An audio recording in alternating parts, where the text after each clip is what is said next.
I am Daniel Lucas, and welcome to Book 101 Review. Book 101 is all about the books that I read for the last 4 years. And today I have my special guest. She is executive coach and leadership strategies, no other than Miss Kathryn Booker-Veloz. Hi, Daniel. Welcome to Book 101, Miss Kathryn. And can you please introduce more about yourself?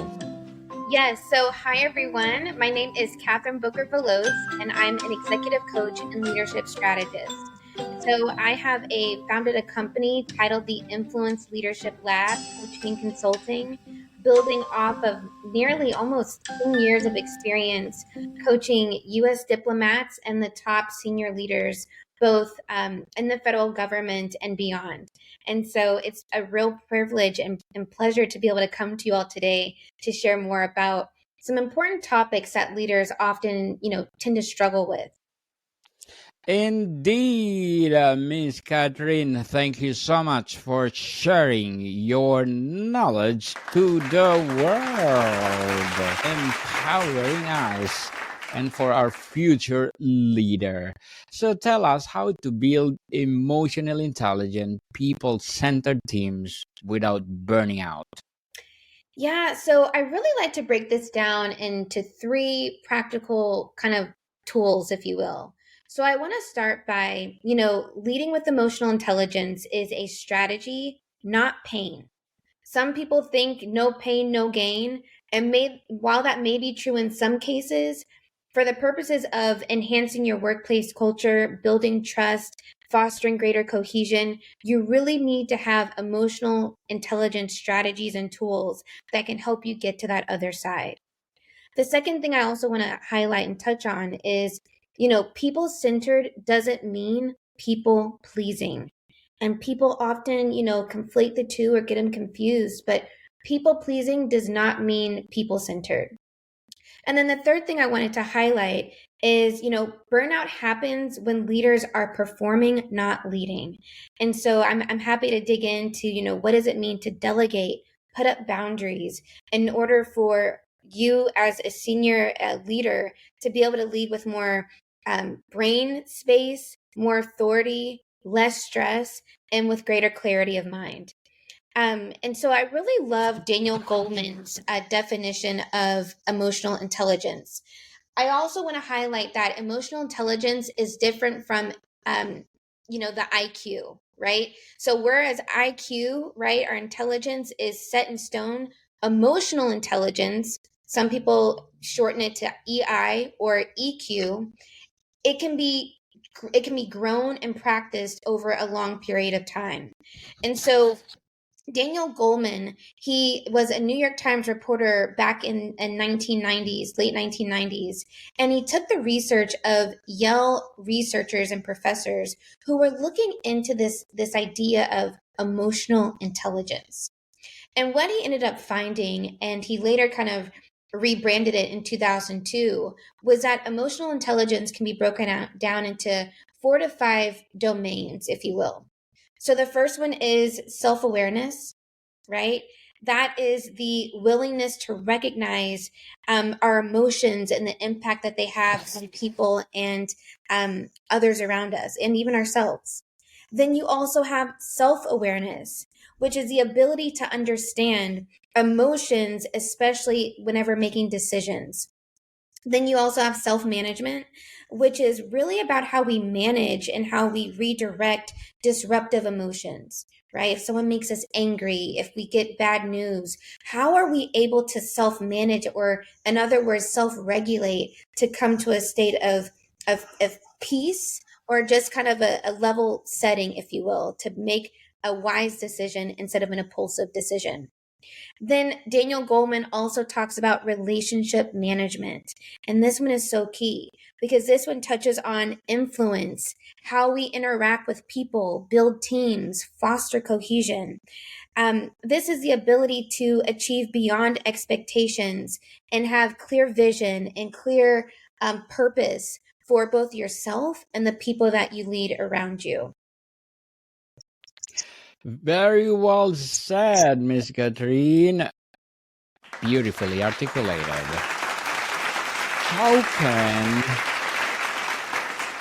How can leaders model emotional intelligence to cultivate a psychological safe people first team environment? Yeah, and I love that you mentioned psychological safety, Daniel, because psychological safety and emotional intelligence are directly intertwined. Although they're not the same, they are definitely intertwined. And so, we know psychological safety, as Amy Edmondson, a Harvard professor, has noted, as having the ability to take risks, to, risk failure, to dust yourself back off and get back up again and try again with creativity and innovation. But the only way that a team is able to get to that level, or an organization is able to get to that level, is having the building blocks of emotional intelligence. And so emotional intelligence is, again, having that self-awareness. What does it mean to be empathetic? And I love Dr. Brené Brown. She's actually an author of several books, but one of my favorites in particular is Dare to Lead, which is specifically for your top C-suite executive leaders and even middle managers, but leaders in general. It's a fantastic book that I encourage everyone to read. But what Brené Brown says in her book is that empathy is having the ability to identify with the emotion that that other person is experiencing. You're not able, no one's ever really able to walk in someone else's shoes. However, having that ability to identify with the emotion is very powerful. And that is also a key ingredient, if you will, to creating and cultivating more emotional intelligence. Emotional intelligence also is, emotional self-awareness. So let's say, for example, for leaders that, you show up to work, or you're on your way to work. Let's imagine this for a moment. You're on your way to work, you're in a great mood. You maybe took the metro or you drove in, right? But you're just in a happy, positive mood. Like nothing can stop you. Like the world is your oyster. Everything is good and dandy. Then you show up to the office, and let's say one of your subordinates provides some shocking news about maybe you didn't reach your quarter sales, or there was a bad report, or maybe a report wasn't even submitted that needed to get done ASAP. And I just want to ask folks who are listening, what do you do in that moment?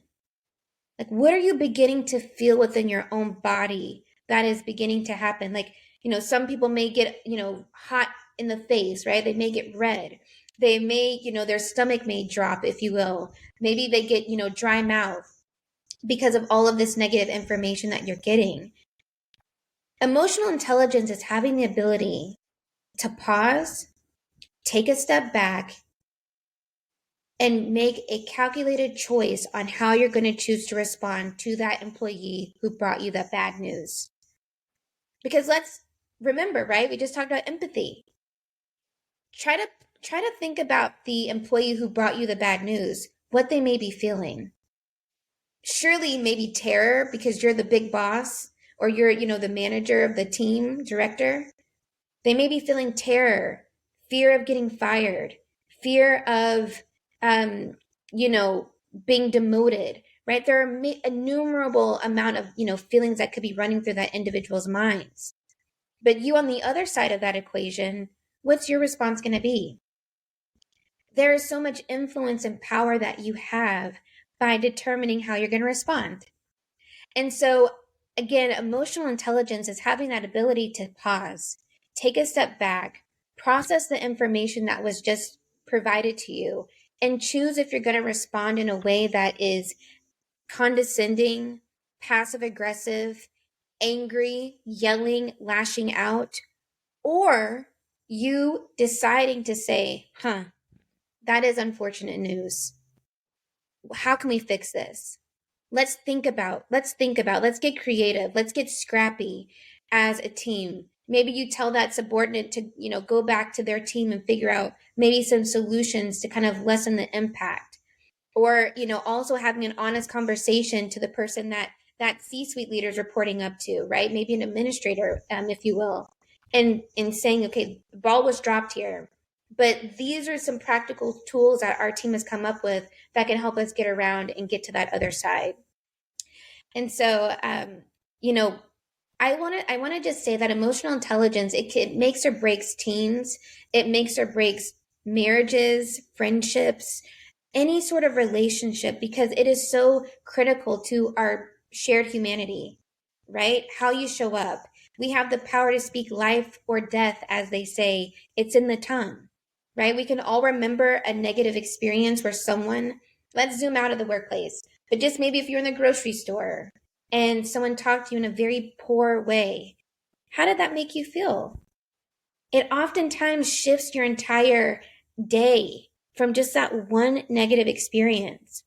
And on the contrary, having people speak life, right? Whether it's a compliment or an affirmation, they're validating you, they see you, they're recognizing a gifting maybe that you have. And that also has the power to change and positively impact how we show up or, go about the rest of our day. People and Dare to Lead by Brené Brown is highly recommended. Yeah. Miss Kathryn, how can organizations embed emotional intelligence into their core values and daily practices? Yeah, this is an excellent question. And it's one that I've actually helped a lot of C suite leaders with, especially last year and the years prior. But it's really operationalizing the behaviors of emotional intelligence. And so, what I like to say is, whether it's an assessment, right? There's various assessments that are out there on emotional intelligence. But, looking at, for example, regarding self awareness, we're going to break it down into practical behaviors that are you can take action on immediately, right? Let's talk about, having the ability to recognize how your emotions impact others. There are statistics and data that is out there. I believe it was done by MIT and other institutions that said that when a leader walks into the room, if they're in a bad mood, everyone else begins to mirror that behavior that leader is exhibiting, whether they want it to or not. It is just how we as humans relate. We're interconnected. If a leader comes in angry, they throw their fist down on the table, it's just really short and really a lot of quips, everyone begins to react that same way. Whereas when a leader comes in, upbeat, positive, happy, everyone is like they're it's like, oh, we can take a breath. Okay, it's fine. And there's more jokes that are being exchanged perhaps, or just more lightheartedness that's being introduced. But one of the ways that they can do this for organizations that want to operationalize emotional intelligence is, I would encourage you all to do a self-assessment where you go through the five real kind of domains of emotional intelligence and first score yourself, right? Because before we can change the organization, we first need to be self-reflective and look at how we're doing ourselves personally. So there's actually something that I've created and can offer it, free guide around, how to just do an assessment on emotional intelligence, but very simple, right? For the self-regulation category, remain calm under pressure, right? Rate yourself from a 1 to 5 for self-regulation. You remain calm under pressure. 1 being no, 5 being absolutely, and then 2, 3, 4 in between, right? Then go to the next question.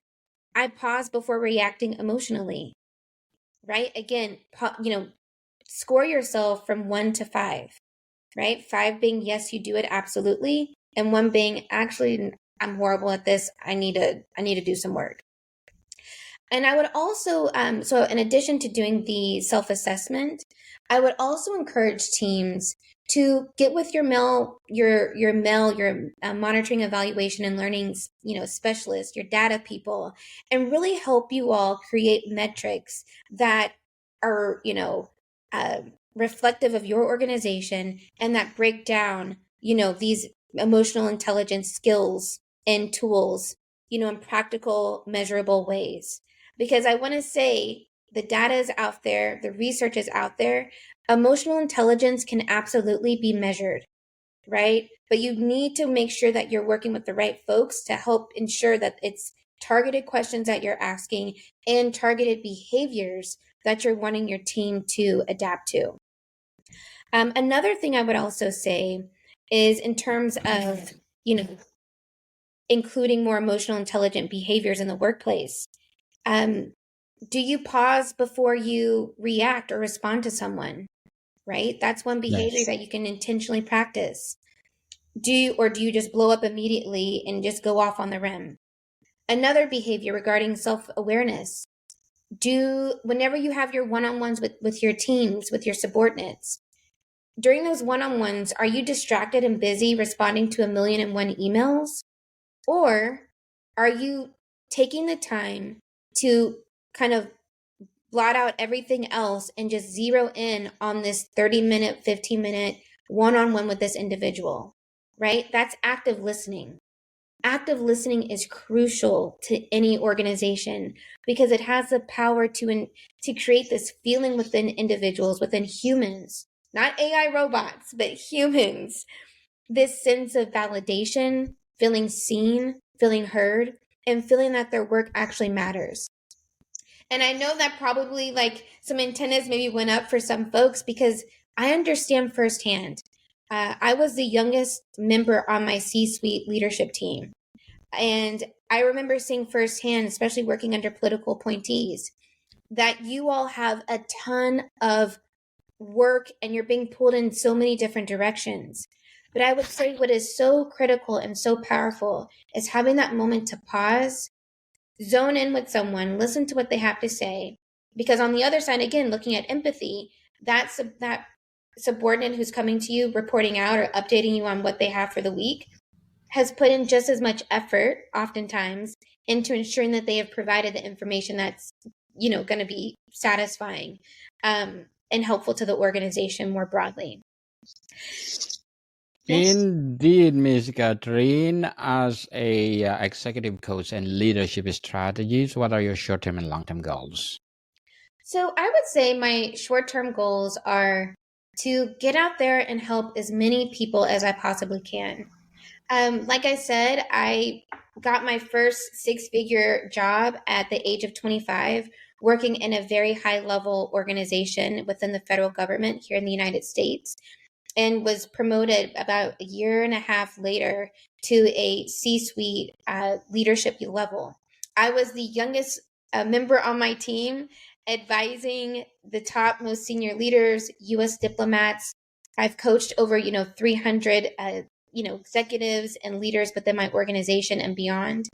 And so I think just short term, wanting to take all of that, compounded experience and provide it as a tool and a resource to those who are in need. Because one thing that I saw first and foremost, Daniel, is that leading is hard. Yes, true. Leading it can sometimes feel lonely. It can sometimes feel isolating. And sometimes people hide all of that behind their quote unquote polished titles. But the reality is they are human, just like everybody else. And they have doubts and they have insecurities.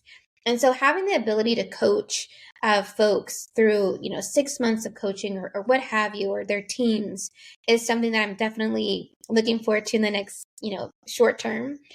And then long term, I think it is continuing to scale, of course, but my heart is really with helping people. Like, I strongly believe in servant leadership, a people-centered approach first and foremost, right? As I mentioned before, it's not people pleasing. We're bending and we're trying to be quote unquote nice, but having honest, hard conversations with kindness, because we can be kind even though it may not feel good. You can still be respectful and treat people with dignity. But wanting to incorporate all of that and just continue to scale, especially reaching to different cultures and countries. I worked in several countries in the Asia region, and so just wanting to get out there and help as much as I can, short term and long term. Yeah. Good luck to your goals, Miss Kathryn, and looking forward for more success. And what challenges arise when aligning task-oriented goals with people-centered priorities and how they can be navigated? Yeah, I think some people think it's one or the other, right? But I think, and I will say, just I'll tell a quick story, Daniel, just right off the bat that comes to mind. I remember in my C-suite role, there was a leader who was there who was rewarded and celebrated for their technical expertise. However, the people side was lacking significantly. And it was to the point where there were at least, 10 plus people who had not the best interactions with this individual, but it seemed like their behavior was constantly being rewarded because of their technical expertise. And so I want to say and just remind folks that it's not one or the other, right? You can still have the technical expertise, right? And build up a team that is aligned with the values that you are holding your organization to or your team to. And I also want to again give a shout out to Dr. Brené Brown, because her book is riddled with different, she actually has a workbook that goes along with that book on how to operationalize Dare to Lead. And there's different exercises that can be facilitated with either a facilitator or with someone, on the team, who's able to walk you all through values, right? What are the values of the team? What are you all, really going to hold yourselves to, or what are you, not going to do? But I want to just say that it's not either or, but it's both and. Because to have a high performing team, the only way to really extract the goal from that team is having the tools and the skills to know how to relate to the people, how to connect, how to listen actively, how to ask more questions than just about work, but how to see them as a whole human. And I think you're especially seeing this more and more with Gen Z, with millennials, of course, and it's kind of becoming to permeate the workplace as a whole, where people are wanting to see more humans. And so having the time to invest in training, invest in assessments, invest in the hard work that's needed to ensure that the people part is there, while you're also continuing to build and massage those technical skills. Because I want to just reiterate again, because this comes up so often. I've heard it throughout my career. You can have expertise and develop people leaders and provide feedback, right? Because feedback is also going to be critical as you're molding people into this more people-centered approach, especially if they're more leaning on the high technical skills. So that's what I would say just in the first hand, just right off the bat. Very well said, Miss Kathryn. Very well said. Before we wrap up our discussion for today, I'm inviting you to please do listen to my other podcast, people. My other podcast, because my abstract essay is already in 5th season, abstract poetry in 2nd season, book 101 review in 5th season, and comedy 101 in 2nd season, food 101 in its 5th season too, geography 101 and love letters in 3rd season, and my baby podcast, mental health 101, movie 101 review and music 101 in its 4th season, and Science 101 and Sex 101 in its 1st season too. So please do listen to them wherever you listen your podcast. So Miss Kathryn, how can a culture of a continuous learning adapt to evolving emotional and workload demands? Yeah, so I would say it is so critical to invest in people. And it is so critical to take the time and put the resources right to help develop that even further. As I mentioned before, people centered doesn't mean people pleasing, right? That Yes. there's no need to, over function or overwork or try to bend to every whip or whim of every individual person. But having a people centered approach means that you're showing up to lead with values, validate, encourage people, and help foster greater cohesion through, giving shout outs or just recognizing that people, before they are an employee, they're a human being. and they're worthy of dignity and respect and feeling included, whether they're an entry-level employee or they're at the very top, in the C-suite, arena. Everyone, if you really want to set your teams apart, it is having the ability to find commonalities that you have with the people. You're right. When you're in conversation, maybe walk around your workplace or have coffee chats or tea chats if you're working virtually. But have the moment to connect with people and try to remember something. Write it down, but remember something about that individual so that the next time you connect and the opportunity presents itself, you're able to, reflect back, and people just naturally are like, "Oh, wow, they remembered that? I had no clue. I had no idea that they knew I got married," for example. There was a top U.S. diplomat who remembered that I got married. And I was so shocked about that because, of course, he's so busy. They're so busy with so many other things. But that just really made me feel more connected to the team and to the mission and showed me that I'm valued here. And so I don't want folks to think you have to be people-centered or you have to choose between being productive.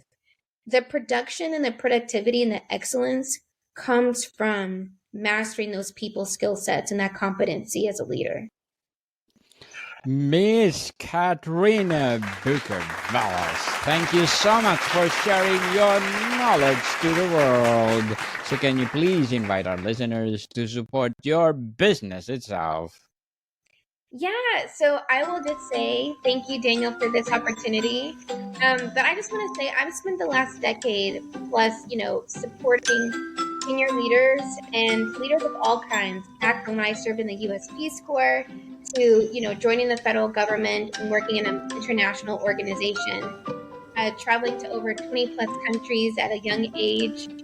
So, I'm really excited to take all of these lived experiences and really provide practical tools that can help transform leaders and their organizations. So if there's interest, please feel free to sign up. I have a free guide, A Letter to Leaders, titled "It's Not Lonely at the Top When You Have the Right People with You." And I'd love to, strike up more conversations with folks. But thank you again, Daniel. You are most welcome, Miss Kathryn, and you are willing to come back over on Book 101 Review, and let's talk about more and more about emotional or leadership strategies. Yes, people, let's support Miss Kathryn Booker-Veloz, because if you support her, more and more and more empowering coaching to come. So, Miss Kathryn, thank you so much for your time. Thank you, Daniel. Thank you, everyone. More to come, people. See you soon.